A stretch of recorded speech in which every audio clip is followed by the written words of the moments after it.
la rue de Constantine, attenante à l'esplanade des Invalides. Un bel immeuble en pierre de taille de la fin du XIXe siècle. La proximité de la Tour Eiffel et de la verrière du Grand Palais confère encore à cet immeuble de qualité le prestige du lieu. Il s'agit ici d'un toit composé d'un double brésis en ardoise et d'un terrasson en zinc. Je suis dirigeant de l'entreprise Jean Lucie depuis 20 ans. Jean Lucie est une PME familiale intervenant dans les domaines de la couverture et de la plomberie. Nous sommes basés à Paris depuis 1944 et nous réalisons un chiffre d'affaires d'environ 4 millions d'euros avec 35 salariés. Côté rue, au niveau du deuxième brésis, on vient de déposer les vieilles ardoises et on enlève les restes des gravats du chantier précédent. On arrache les vieux lithos, les bandes de filets de plomb et les vieilles feuilles de zinc. C'est le décrapouillage, un terme de métier qui désigne la première étape de la préparation du toit.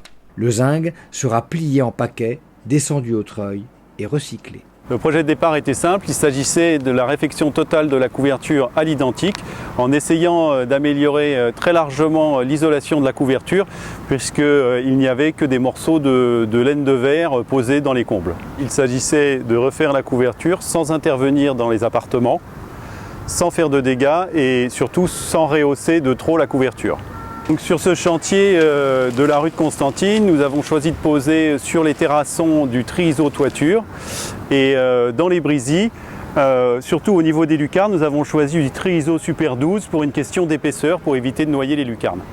Tri-iso Toiture propose une solution intégrale pour traiter efficacement l'isolation des toitures.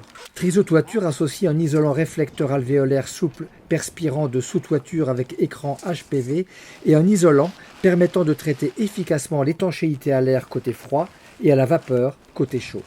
Léger, stable, inaltérable et écologique, Tri-iso Toiture offre toutes les performances d'un produit moderne en termes d'isolation thermique été-hiver, phonique et d'étanchéité à l'air.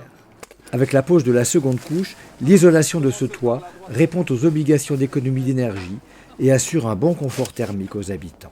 L'expérience avec les produits Actis s'est très bien passée. Monsieur Maury, le commercial, est venu nous voir dans les bureaux et on a étudié le dossier et il nous a proposé les produits les mieux adaptés à notre projet. Alors aujourd'hui, tous nos couvreurs aiment les produits Actis, mais je ne vous cache pas qu'au début, ils étaient un peu réticents. Ils étaient plus habitués à poser de la laine de verre. Voilà. Avec tous les inconvénients que ça peut avoir, la laine de verre elle gratte, les produits Actis ne grattent pas, ils sont légers et en plus ils ont de très bonnes caractéristiques thermiques. Je recommanderais les produits Actis à mes confrères sans hésiter, mais je pense que déjà un bon nombre de mes confrères posent les produits Actis déjà depuis quelques années. Les couvre-joints donnent au toit parisien leur aspect définitif et si particulier de zébrure en relief. Avec les feuilles de zinc, ils assurent au toit une parfaite imperméabilité. L'ouvrage est terminé dans les règles de l'art. Les chatières, les cheminées d'aération, les Velux, les nombreux ressauts, tous ces éléments ont ajouté à la complexité technique de la couverture en zinc du terrasson.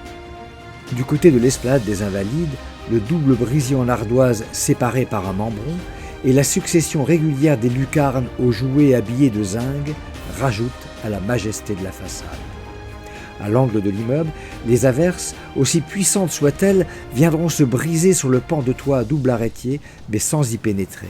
Le chantier de la rue Constantine, c'était quand même intéressant parce qu'il y a quand même plein de détails, plein de choses, des arrêtiers, de l'isolation, des membrons, plein de lucarnes, il y a beaucoup de détails. Donc c'est quand même un chantier intéressant à faire. Et le fait d'être placé là où il est, avec tout ce qu'il y a aux alentours, forcément on retient et c'est peut-être ça qui me fera retenir ce chantier, quoi. On ne fait pas des chantiers de cette taille-là tous les jours. Donc non, c'était intéressant, il y a une petite fierté. Et puis le fait qu'il soit tout détaillé avec de l'ardoise, du zinc, des membrons, des lucarnes, un peu d'ouvrage un peu partout qui complique la tâche. Donc non, c'était intéressant à faire, c'était un beau métier. Donc une fois fini, et quand on voit que c'est propre comme ça, oui, on est un peu fiers quand même de ce qu'on a réalisé, quoi. Une fierté partagée par toute l'équipe des couvreurs qui, sur ce chantier de la rue de Constantine, a réalisé un ouvrage dans les règles de l'art et dans le respect du patrimoine parisien.